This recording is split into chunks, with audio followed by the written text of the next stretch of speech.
2025 की नवीनतम zombie blockbuster classic 28 series की धमाकेदार वापसी। ये 28 डेज लेटर का आधिकारिक अगला भाग है।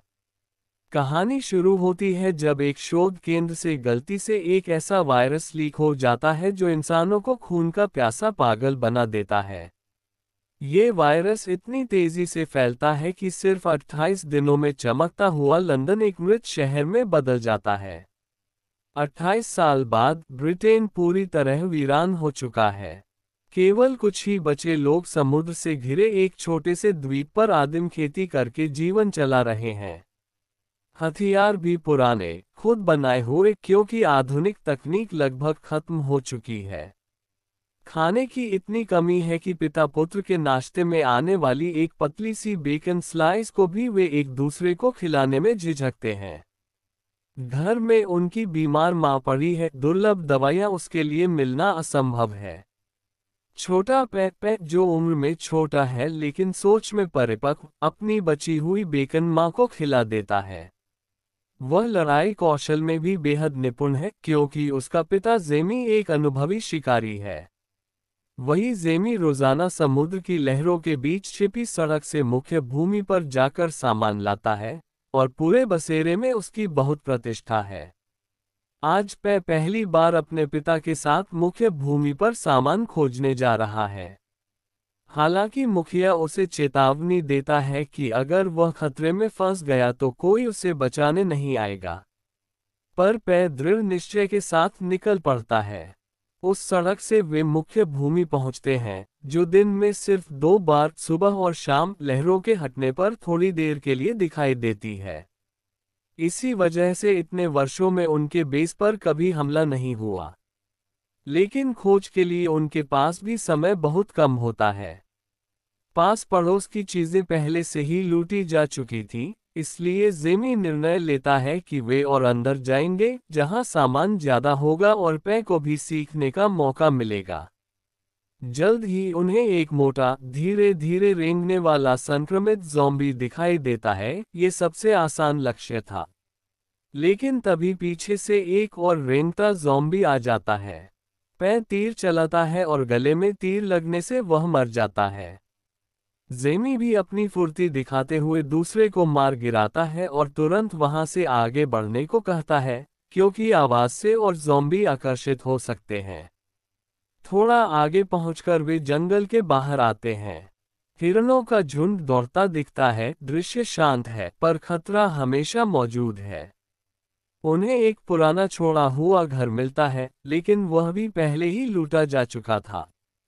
तभी घर के अंदर से एक चीख सुनाई देती है, जैसे कोई घायल इंसान हो।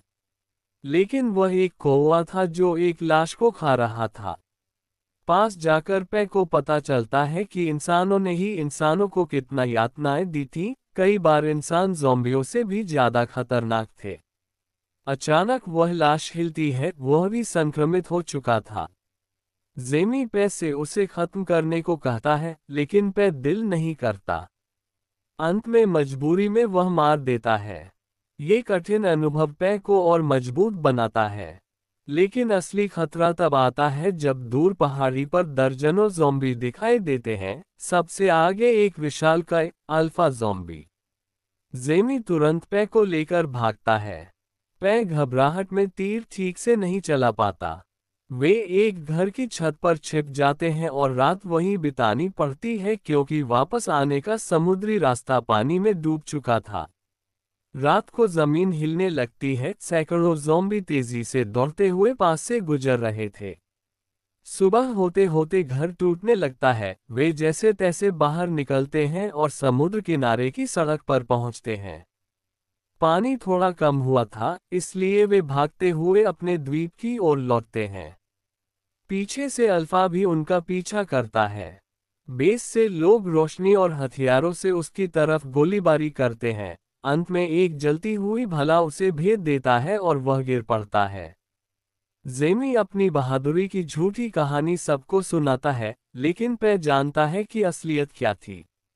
उसके मन में पिता की छवि टूटने लगती है और तब उसे पता चलता है कि जेमी किसी और औरत के साथ संबंध रखता है। अगले दिन पे जेमी से शक करता है कि वह माँ को बचाना नहीं चाहता, क्योंकि बीमारी के कारण उसके मरने के बाद ही वह अपनी प्रेमिका को पत्नी बना सकेगा। पे इस एहसास से टूट जाता है। कुछ दिनों बाद मौका देखकर पे सामान घर को आग लगा देता है और माँ को लेकर बेस से भाग निकलता है। माँ की हालत बिगड़ चुकी थी लेकिन बेटे का साथ देने लगी। वे एक छोड़े हुए घर में रुकते हैं और रात को एक रेंगता ज़ॉम्बी उन पर हमला कर देता है। सुबह पे देखता है कि माँ ने ही ज़ॉम्बी को मार दिया, लेकिन उसे कुछ याद नहीं। एक बड़ी ज़ॉम्बी भीड़ उनका पीछा कर लेती है और वे एक छोड़े हुए सुपरमार्केट में छिपते हैं। अंदर गैस जमा थी, एक सैनिक की गोली चलाने से गैस फट जाती है और सारे ज़ॉम्बी जल मरते हैं। सैनिक एरिक उन्हें बचा लेता है और बताता है कि दुनिया खत्म नहीं हुई, दूसरे देश सिर्फ ब्रिटेन को अलग थलग कर चुके हैं ताकि वायरस बाहर न फैले। कई देश अब यहाँ के संसाधन चुराने और हालात पर निगरानी रखने के लिए गुप्त टीम भेज रहे हैं। एरिक उन्हीं में से एक टीम का अकेला जीवित सदस्य है। एरिक के साथ सफर में उन्हें एक गर्भवती महिला ज़ॉम्बी मिलती है जो एक इंसानी बच्चे को जन्म देती है। ये वायरस शोध के लिए बेहद बड़ा सुराग था। तभी अल्फा, शायद उसका पति, प्रकट होता है और हमला कर देता है। वे भागते हुए एक बूढ़े डॉक्टर के ठिकाने पर पहुंचते हैं। वह वही रहस्यमयी डॉक्टर था जिसके बारे में पे ने सुना था। ये स्थान नदी से घिरा एक सुरक्षित द्वीप है। वहां डॉक्टर ने मृतकों की याद में हड्डियों से बनी एक ऊंची स्मारक टॉवर बनाया है। डॉक्टर महिला पे की मां की जांच करता है और बताता है कि उसे कैंसर का आखिरी चरण है, जिसका कोई इलाज नहीं। पे दुख में टूट जाता है। मां डॉक्टर से कहती है कि उसे शांतिपूर्वक मुक्त कर दिया जाए ताकि पे उसकी मौत देखकर जीवन भर न टूट जाए। पे को बेहोश किया जाता है। होश आने पर पे देखता है कि माँ भी अब टॉवर में रखी एक सफेद खोपड़ी बन चुकी है। वह रोता है, लेकिन उसे सम्मान से टॉवर के शीर्ष पर रख देता है। लेकिन अल्फा डॉक्टर के ठिकाने पर भी पहुंच जाता है। लड़ाई के बाद डॉक्टर पे को समझाता है कि यहाँ दोनों के जीवित रहने के लिए पर्याप्त संसाधन नहीं है। पे को वापस जाना होगा। पे फैसला करता है कि वह उस नवजात बच्चे को अपने पुराने बेस तक सुरक्षित पहुंचाएगा और वहां के लोगों को असल सच बताएगा। अंत में पे एक कुशल योद्धा बन चुका है, कठिन परिस्थितियों में बड़ा हुआ, पर फिर भी इंसानियत उसके भीतर बाकी है। बेस के रास्ते में वह ज़ॉम्बियों से घिर जाता है, बट तभी ऊपर से एक आदमी उसे आवाज देता है, नीचे उतरकर उसे अपनी बड़ी टीम में शामिल होने का निमंत्रण देता है। और यही कहानी समाप्त हो जाती है।